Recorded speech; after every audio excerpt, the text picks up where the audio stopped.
কি ফিলিস্তিন নামটা শুনে এড়িয়ে যাচ্ছেন? যান, এড়িয়ে যান। কেননা ফিলিস্তিন তো আর আমাদের বাংলাদেশ না। কোনো সমস্যা নেই, এড়িয়ে যান। কিন্তু একটা কথা মনে রাখবেন, সেই কাল কিয়ামতের দিন যখন আল্লাহ আপনাকে প্রশ্ন করবে, তখন কি করবেন? কি করবেন যখন জিজ্ঞাসিত হবেন যে কেন আপনি মজলুম ফিলিস্তিনদের পাশে থাকেননি? জানি উত্তর দিতে পারবেন না, কারণ আপনার নিজেরই জানা নেই এর উত্তর কি হবে।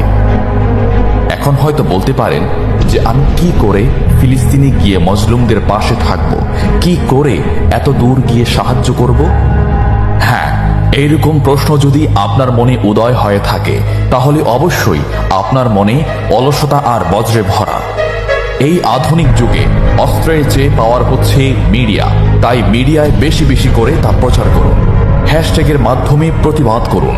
এই ক্ষুদ্র প্রতিবাদ একদিন অনেক বড় প্রতিবাদ হয়ে দাঁড়াবে। বিজয় একদিন ইসলামেরই হবে ইনশাআল্লাহ।